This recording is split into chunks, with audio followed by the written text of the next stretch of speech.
Talked a little bit this morning about Jesus and the sinners and His love for sinners and coming to heal sinners. And I want to talk a little bit tonight about wickedness.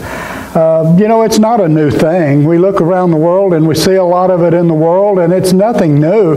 If you remember back to the cities of Sodom and Gomorrah, they were wicked and thought only on wicked things continually, God said.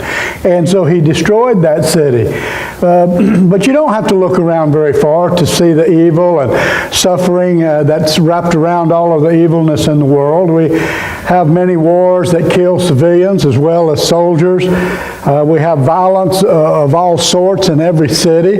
There's places in every city that you wouldn't want to be caught when the sun goes down. The cities are dangerous. They're wicked people. They're evil people.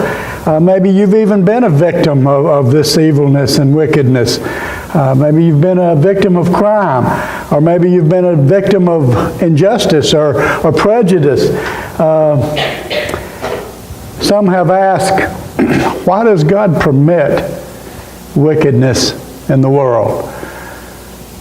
As if we can just say, God, take all of this away. But people ask, why do you allow all of this and permit all of this wickedness in the world? But just as wickedness is not anything new to this world, that question is not new to this world. There's been many people that have thought, Lord, why do we have all of this evil? Why do we have all of this wickedness in the world? It's not bad to think about things like that. Why do we have all of this evil in the world? We can't blame specific people right off the top of our head, but there are people that are to blame for much of the wickedness in the world, and we'll get to that as this lesson progresses. Over 3,500 years ago, a loyal servant of God asked, why is it that the wicked themselves keep living? Have you ever thought that? You see somebody that's evil and wicked, and by the way, that servant's name was Job. Have you ever thought about the wickedness in the world? People that are wicked and they do good, or people that seem to fare above everyone else and they're really wicked or evil people? You think, where's the justice there? Why do these people seem to fare better than good, honest people? God-fearing people? The prophet Jeremiah asked, why is it that the way of the wicked ones is what has succeeded? It's a question we ask sometimes. Why do people that seem to be ungodly and sinful and wicked appear to succeed far above those people that are gracious Christian people? Both Job and Jeremiah knew that God was a righteous God. Above all else, God was a righteous God. Yet they wondered why there was so much wickedness, why there was so much turmoil in people in the world. Some people today, even as some people long ago, blame God for all the wickedness. When something terrible happens, they automatically say, well, I know God's behind this. God has done this to me. Why, Lord, have you done this to me? As if God was singling that person out and saying, just let me give this person a hard time. Just let me befall on him the tragedies of this world, just so I can sit back and chuckle. See how he fares or she fares. That's not the case at all. But why has God allowed evil to continue in the world until present day? It's continued all along the history of this world, of mankind. Psalms 145 and 17 says, God is righteous in all His ways. So truly God is a righteous God. So why does God allow the wickedness to continue in this world? Well, Revelations 15 and 3 says, just and true are the ways of God. People can't assimilate the fact that we have a righteous God, we have a just and true God, and yet He allows wicked things to take place in this world. Deuteronomy 32:4 says, He is the rock, His work is perfect, for all His ways are judgment, a God of truth and without iniquity, just and right is He. And certainly God is just, He is right, and He is perfect. James 5:11 says, God is of tender mercy. So looking around you at the things that are going on in the world, it would maybe sometimes lead a person to think, hey, what is behind all the evilness in the world? And why does God allow it to continue, even throughout history until present day times? I want you to remember one thing and get one thing from this lesson tonight, that God does not cause the wickedness that is in the world.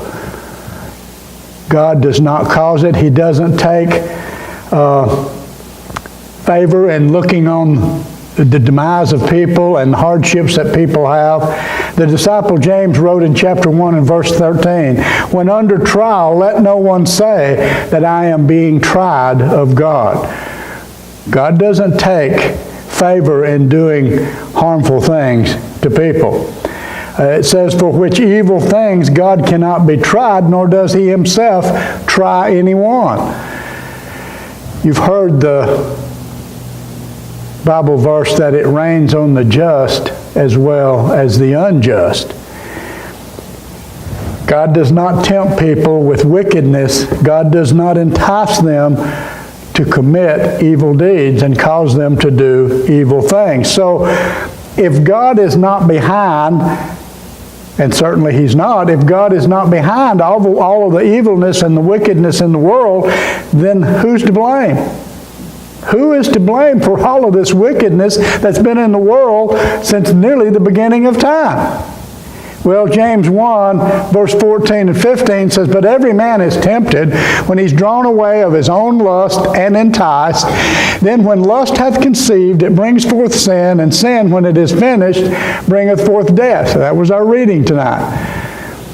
You can see that we are tempted by something or someone, and when we're drawn away by our own lust and enticed and give in to that lust, it brings forth sin, and the end of the finished product is that it brings forth death.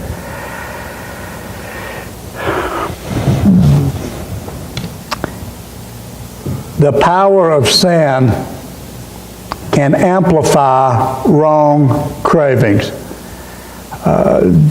Satan's pretty slick. He's pretty slick at what he does. And it brings about bad consequences. You know, if you deal with Satan and you allow yourself to be drawn away and conceived into these wicked thoughts and wicked things, it does not bring about happy endings in most cases. It doesn't bring about good things. It brings about bad consequences. People who practice wickedness and sin ultimately influence other people to do the same thing by the way that they live and the examples that they portray and their friendships. Proverbs 1, beginning with verse 10 says, my son, if sinners entice thee, consent thou not. If they say, come with us, let us lay wait for blood. Let us lurk privily for the innocents without cause. Let us swallow them up alive as the grave, and whole as they that go down into the pit. We shall find all precious substance. We shall fill our houses with spoil. Cast in thy lot among us. Let us all have one purse. My son, walk not thou in the way with them. Refrain thy foot from their path, for their foot run to evil and make haste to shed blood. We, and I'm saying we, mankind, does possess a weakness when it comes to sin and temptation. None of us are perfect. We can be weak in those areas. But certainly we're not going to take all the blame. We have a big part of the blame for the wickedness that's in the world, because we have a decision to make whether or not we're going to give in to the temptations that we come across every day in our lives. we have to share part of that blame. It's not any part of God's that the evilness is continuing in this world. First off, we share a part in it, all of mankind. The primary cause of the evilness in the world lies upon one being, and that being is Satan. He brought wickedness into this world. Jesus referred to Satan as the wicked one. Satan was wicked. He wants to embellish each and every person that he comes in contact with in temptation to do and be as he is. Satan is indeed the ruler of the unrighteous human society. You can't give God the credit for that. It goes to Satan. We have a fair share in it, though, because we can control what we do. We can make our choices. We don't have to give in to the temptations when we're faced with it. Because mankind in general obeys Satan by giving in to those temptations and those urges, and we ignore the ways of God, we put ourselves in a terrible, terrible situation. 1 John 5:19 tells us the whole world is lying in the power of the wicked one. Well, certainly we can look around and see that much of the world is within the power of the wicked one. I think there's very few in the world today that are good, godly, righteous people, and I'm talking in percentage-wise to the population of the world. We have billions of people in the world today just at this point, not that have ever lived, but I fair say that many, many more times wicked people than we have righteous people in the world. Revelations 12:9 says that old serpent called the devil and Satan deceived the whole world. We look at it and we read the stories about Satan deceiving Eve in the garden and her deceiving Adam, and we think, well, that doesn't happen anymore. But it does. Satan is just as much alive today as he once was. He deceiveth the whole world, not just Adam and Eve, but he deceiveth the whole world. So a major part of the blame for the wickedness is to be placed on Satan. But that doesn't excuse us. We have to share that other portion. Man can choose not to be tempted. We have that ability. We have that ability not to give in to the temptations. There is another cause of affliction and suffering. So Satan is the major stockholder in that. Mankind comes in a fast second because we can choose not to be a part of it. Ecclesiastes 9 verses 11 and 12 says, I returned and saw under the sun that the race is not to the swift, nor to the battle to the strength, neither yet bread to the wise, nor yet riches to men of understanding, nor yet favor of men of skill, but time and chance happen to them all. For man also knoweth not his time, as the fishes that are taken in an evil net, as the birds that are caught in a snare, so are the sons of men snared in an evil time, when it falleth suddenly upon them. So there's another cause for affliction and suffering. Time and unforeseen occurrence can befall on us all. Matthew 5:45 says, the scripture that I quoted a while ago, it rains on the just and the unjust. So if you're walking in town and it begins to rain and all of these people are outside, who's the rain falling on? It's falling on everyone, isn't it? God doesn't choose to let the rain just fall on the sinners or the evil people and not let it fall on the righteous people. It falls upon everyone. Consider that you're walking down the street. You're in a city, you're walking down the street in a big city, and a brick that has been loosened over time in one of these big tall buildings and the weather has eroded it over 15 or 20 years, and it gets looser and looser by the day. And just the time that you're walking down the street on the sidewalk, that brick decides this is as loose as it's ever going to get, and it falls out of place, and it falls down and strikes you and causes you serious bodily injury. Whose fault is it? Is it Satan's fault? No, Satan didn't have anything to do with it. Time and occurrence. Things happen in a matter of time. Have you heard that old adage? You're in the wrong place at the right time. And sometimes that's very well true. We can be in the wrong place at the right time to receive something that we don't want. It's simply an unplanned and an unforeseen occurrence that could happen over time. It's certainly not God's fault. It's not Satan's fault. It's just something that's unforeseen and that will happen. I think the same logic can be used when it comes to illnesses and sicknesses and diseases. It's stuff that happens to all of us. It doesn't happen for a particular reason. God doesn't make it happen. Satan doesn't make it happen. It happens for a particular, for not a particular reason. It happens for an occurrence that is over time. We're not going to live here forever on this earth. We age just as that brick and mortar aged in that building in that city. Time and occurrence. God's not responsible for the wickedness, nor does He cause it. God didn't speak to that brick and say, I want you to fall out and hit Steve on the head as he walks by. He doesn't do that sort of thing. Satan didn't do that sort of thing. It just happens out of an occurrence. It's God's purpose to eliminate wickedness. God wants to forgive people of their sinful ways and eliminate that. He wants to eradicate evilness and wickedness and sinful things. He wants people to respond to His Word and to realize that there's a better way to live. And that's a godly way. So He doesn't entice people to do those wicked things. Proverbs 2:22 says, but the wicked shall be cut off from the earth, and the transgressor shall be rooted out of it.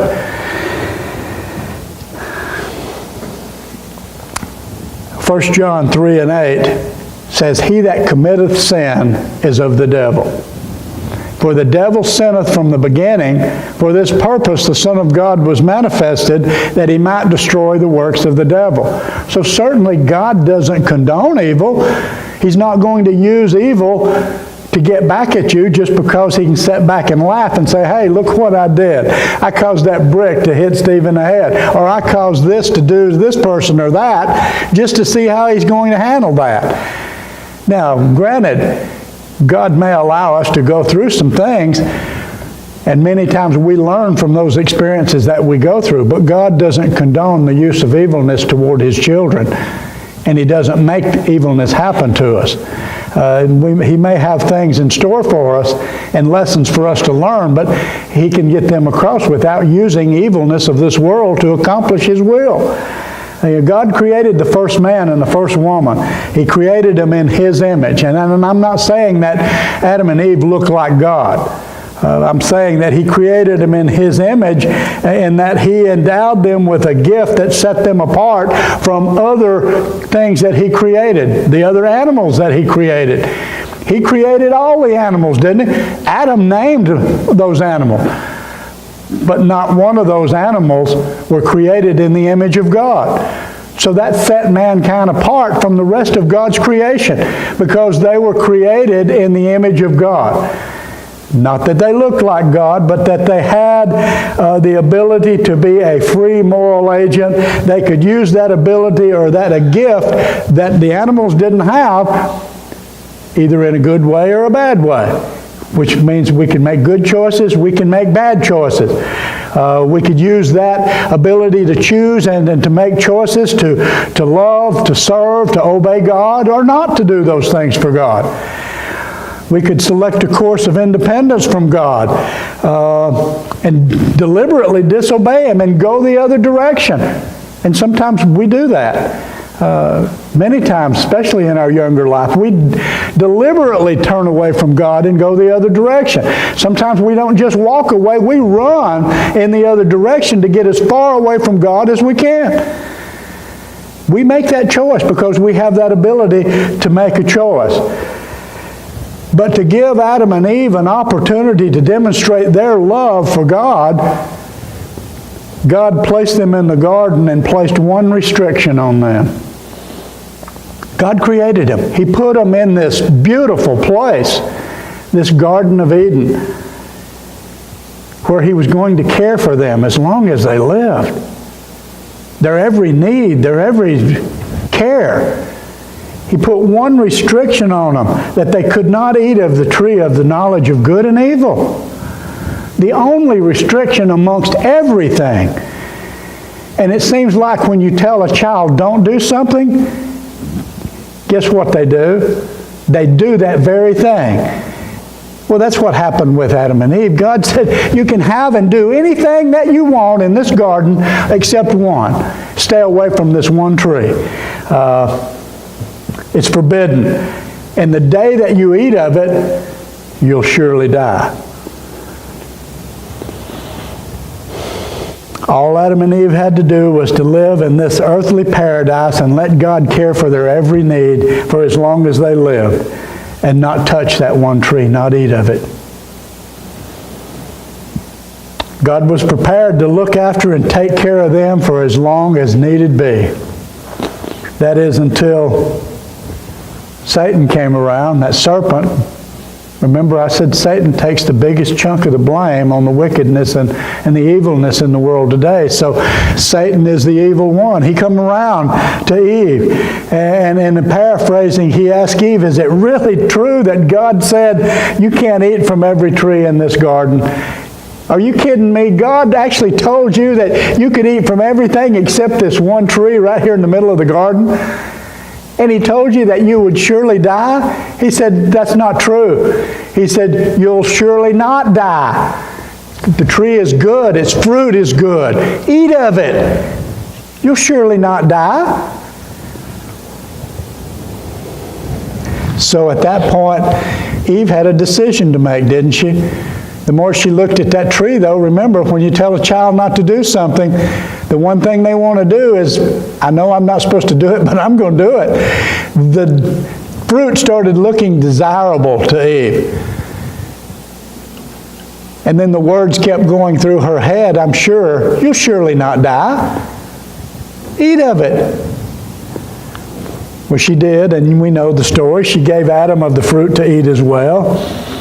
Both Adam and Eve misused that free will that God had gave them when He created them in His image, and they disobeyed God. They sinned.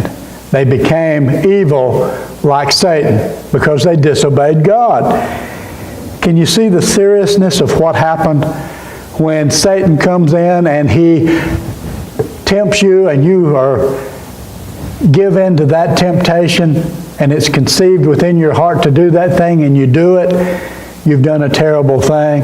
You've put yourself in alliance with Satan. That's exactly what happened. Satan contradicted what God said to Adam and Eve. Satan's words implied that they really didn't need God. You've got everything in the garden you need. You know, look around you. You've even got this tree if you're willing to eat from it. But in order to decide for themselves what was good or what was bad for them, they have to make a choice. When they think that they could do it without God, they made the biggest mistake. We can't do it without God either. Now, Satan's challenge doesn't bring into question God. Satan knows that God exists. He's had a battle with God before. He knows that God's real. He knows that God is real. But it brought into question not really how powerful God is either, because he knows that God threw him out of that heavenly realm. What brought into question Satan's challenge was the validity of God's rulership over man. Satan says, I know God exists and I know He's powerful, but I think I can get between his people and him to where he's not ruling over them. And if I can do that, then I've done what I intended on doing.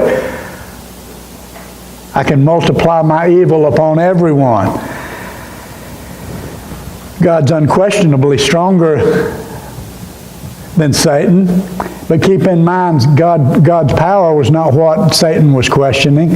It was his right to rule over mankind. This issue affects all of mankind that possess the wonderful gift that God has created within us, and that's the right to make our own decisions and our own choices. Man must know and understand that this gift has to be used within the bounds of physical, moral, and spiritual guidelines from God. That's what God wants us to use, this free moral agent ability to make decisions. He wants us to use it for Him and follow Him, not to follow evil. If we don't follow Him, then harm is going to result. If a person uses poor judgment and jumps off the roof of a 3-story building, what do you think is going to happen? They're going to be critically injured or maybe die. We just can't go out and do things because that's what we want to do without suffering the consequences. Harm will be the result of decisions that are made recklessly. Galatians 6, 7, and 8 says, "Be not deceived, God is not mocked. For whatsoever a man soweth, that shall he also reap. For he that soweth to his flesh shall of the flesh reap corruption, but he that soweth to the Spirit shall of the Spirit reap everlasting life." We as intelligent, created beings benefit from learning and knowing and choosing what is good rather than what is bad. Sometimes this can take time, depending upon the individual, depending upon the circumstances. Suppose you have 2 families, and out of the 2 families you have 2 fathers. And there's a contest to see which one of the men is the strongest. That could be settled pretty quickly, couldn't it? They could arm wrestle, they could lift a certain amount of weight. I mean, just in a few minutes, you could tell who is the strongest father of those 2 families. But suppose the challenge involved which father loved his family more. Could that be decided within just a few minutes? No. It's going to take time for this to prove itself out. Or what if the question was, which father manages his family in the best way? Could the results be found out in just 5 minutes? No, it's not as easy as picking up a weight or arm wrestling to find out who's the strongest. In either case, a simple display of words or strength wouldn't be adequate to justify who took care of the family more adequately or who loved his family the most. Sufficient time would have to pass and careful observation would be required so that the right conclusion could be drawn from which father cared and loved his family the most in order for that situation to be settled. 6,000 years have passed since Satan questioned God's right to rule with Eve. So what has the passing of time revealed to us? Like those 2 fathers, has it revealed anything? Who is the wiser? Who is the most loving? The most caring? What has 6,000 years passing by, what has that revealed to us today? Well, God said to Eve, if you eat, you'll surely die. And Satan said back to Eve, you shall not die.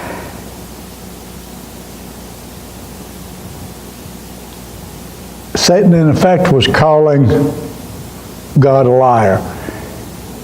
He said, don't pay any attention to God. What God says doesn't count. God says you'll die, and I'm telling you, you'll not die.